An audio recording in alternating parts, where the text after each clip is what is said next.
ay jéego yu yees yu ñu nemmeeku ci mbayum ceeb mu di nag lu ñu tuddee semi précoce loolu nag ñu gis ni am na njeexital boo xamante ne mi ngi koy am fi nga xamante ni moom moo di ci delta de la vallée du fleuve Sénégal ñu nemmeeku ni mi ngi gën a yokku te it di gën a jëm kanam ñi nga xamante ne ñoom ñoo nekkee ci ay union ak ñi nga xamante ni ay producteurs privés lañu kenn ku ci nekk rek dellu si waat ci ay kàddoom di wax ana yan ngëneel ñoo am ci wàllu wii. depuis ñett ba ñeenti at a ngi nii si la ñu commencé wax dëgg yàlla di làmb ba daj ni calendrier bi fii la calendrier bi dafa am loo xamante ni si temps bi mënul toog xaar yow yaay taxaw xaar mais temps bi toogul xaar moo nu permettre lu nekk rek du ñuy jóg ca jamono bi nga xamante ni si moom lu ñu ko war a defee nu jéem ca def ndax mbay première gàllankooram mooy bor da nga kaa jéem nga dindi loolu ci sa bopp nga fay bor bi ba xam boo nee bëreet te li ñuy wax ci wàllu anticiper dara du la gàllankoor sa mbay. démb la ñu réunion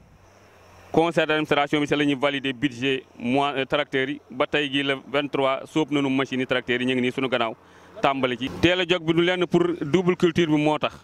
ndax benn casier la ñu yor te di ko bay di ko bayaat moo nu permettre mënuñu toog di xaar. depuis le commencement dañu ko commencé depuis bu ñu béy contre-saison ba léegi ñun toujours on démarre. li ko waral moo di campagne moom day teel fekkee da ngay béy. da ngay dem ci période ba nga xam ne si la ñu war a dem campagne te contre-saison ñëpp xam nañu ni boo si teelul rek sa fin ba mën nga am ay jafeñ-jafeñ parce que nawet ngay jëm yaa ngi commencé si noor jëm si nawet kon donc il faut nga teel démarrer. depuis ba may commencé bay depuis 2017 ba léegi depuis 2017 ba léegi daal man maa ngi si loolu damay anticiper. tout la may bay day yaatu en général loolu moo tax may teel a commencé loolu moom mooy première chose deuxième chose aussi. boo teelee commencé yow yaay njëkk am prix yaay jaayee prix loolu aussi am na si loolu mooy deuxième chose bi. bon man nag yàgg naa di tàmbale campagne contre saison teel macha allah yàgg naa di ko def parce que je me rappelle bien bon yàgg naa ëpp na 10 ans maa ngi koy def nii léegi bon lu waral loolu bokk na si première chose bi. mooy bu yàlla defee boo demee campagne teel bon daa nga am sens pour récolter temps sa récolte aussi du am ay jafe-jafe parce que moment boobu sax lu awmu woon ay matériel agricole bu boobaa boo teelee récolter dana la yombalal pour nga am matériel yoo xamante ne daañ la mën a récolter à temps nga amaat encore possibilité pour dem hivernage bokk na si lu ma gën a taxoon may dem teel quoi.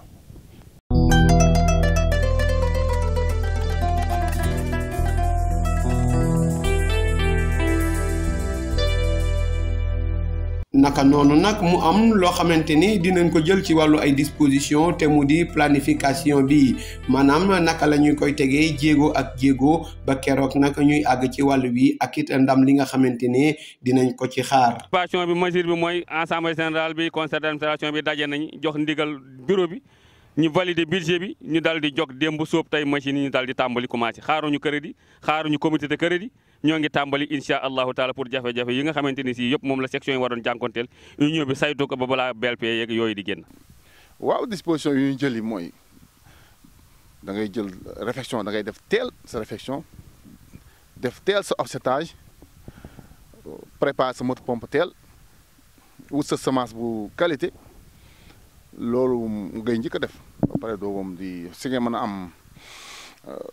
campagne bu jaar yoon d'habitude loolu mooy première chose. bien sûr ñun nag chance bu ñu am moo di union bi moom dafa may bànqaas yi mooy commission bi nga xam ni moo yore aménagement ak commission ba nga xam ni ñoo yore station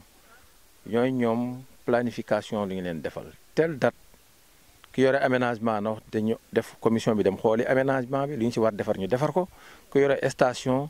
na xool station bi telle date na woowaa daam ñu def ko tey jii tey may wax ak yow nii waa daam yi dañu ñëw war a ñëw xëy pour mettre station bi en service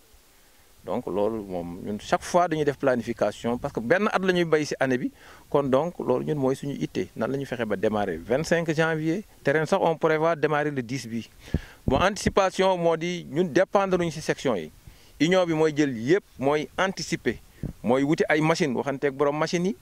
yi mooy wuti gradaire mooy wuti poquelin ñoom li ñu leen sant section yi mooy nañu toppatoo seen crédit bay ñun daañu démarrer avant crédit bi génn li des nañu dem wuti seen crédit démarrer mais ñun départ bi ñun daañu ko def du moins daañu mën fay benn facture à l'avance fekk ñoom seen crédit génnagul. bokk na nag ci li nga xamante ne mën na yombal bu baax liggéey bu ni mel te mu di wàllu koom loole nag lu ñu seetlu lu ci ëpp baykat yi di ci liggéeyandoo ak ñi nga xamante ni ñoom ñoo di la banque agricole mi nga xamante ni nag moom moo di financier bu mag boobu la. bon relation banque agricole aussi comme d'habitude rek banque agricole moom macha allah ku nekk si yoon rek nga xam ne vraiment yàlla dimbale na la suturaal na la ba nga solde loolu moo amul benn problème. moo la nga dem comme. may liggéey moom depuis 5 ans maa ngi liggéey moom amul na ko boo daal en fait banque bi am na njëriñ liggéey banque bi am na njëriñ parce que da lay appuyer si lu bëri donc fonds propre mënoo ko demee à chaque fois da ngay compléter ak digganteeg banque bi yàlla dogal na juróom-ñeenti section yi nga xamante ni ñoo làmboo kaa ci union de bitigé ñëpp fay nañ seen bor à 100% ci hivernage bi ñu génn. ñoom ñëpp fay nañu seen bor macha allahu taala comme ni nu ko yàlla defale woon daaw jéeg defal nu ko daaw defalaat nañu ko ren noo ngi sant yàlla bu baax yàlla nañu ko defaat ci campagne yi di ñëw yëpp macha allah defal nañu ko. bon LBA on a de très bonnes relations parce que mën nañu LBA depuis LBA nekk LBA mosuñu toog at bu ñu demul campagne kon donc on a de très bonnes relations avec la LBA. ren nag am na tuuti jafe-jafe mais de toute façon rencontré naa chef d'agence bi. commencé naa si waxtaan ak moom ba démb rek wootante nañu de toute façon ñu ngi xool vraiment jafe-jafe yooyu li ngi lay mën a lever tout de suite pour que ñu mën dem campagne dans de bonnes conditions.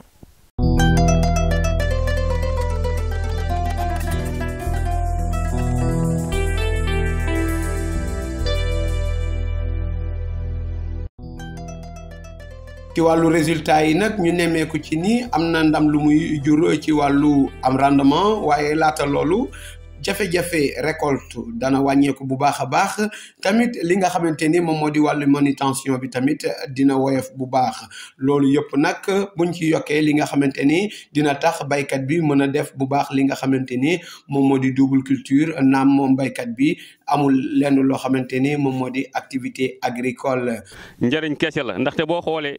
ren gi mbayum hivernage bi yaatuwul torop ci vallée bi ñëpp tabarkàlla day ñëw gis ngeen camion yaa ngi nit yëpp ñax mi ren gi yóbbu nañu ko fii ba Maroc créé nañu fi emploi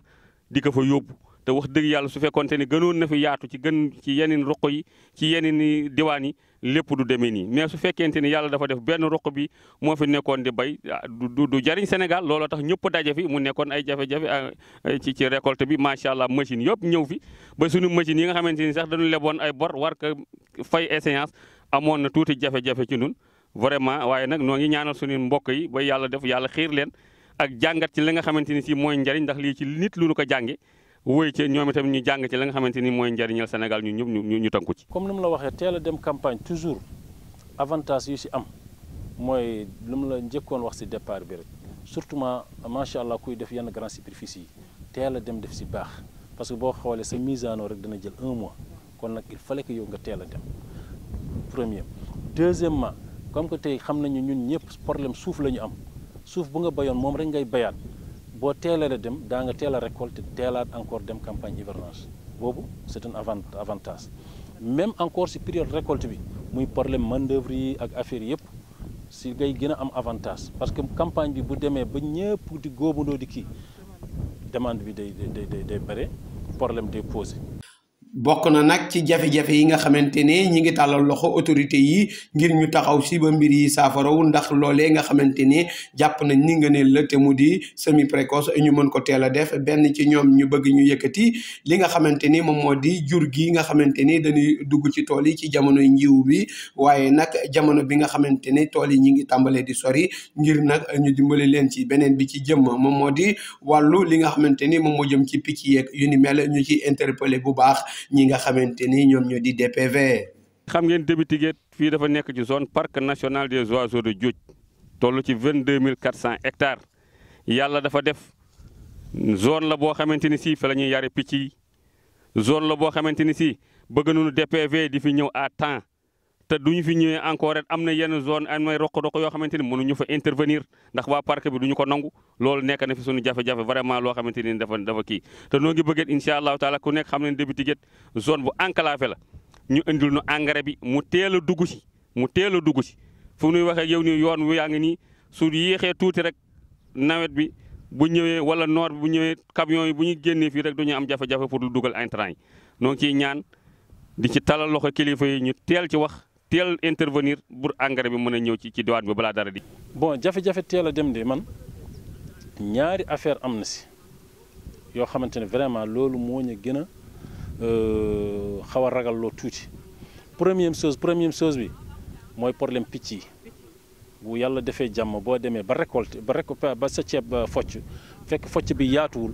mun na la kereel problème. waaw nag yi aussi nag yi teel a dem bi aussi phase récolte bi bu ñëwee période boobu day fekk ñax amul dina xaw métti tuuti sa par rapport ak sàmmkat yi loolu aussi si conséquence teel a dem la bokk quoi waaw.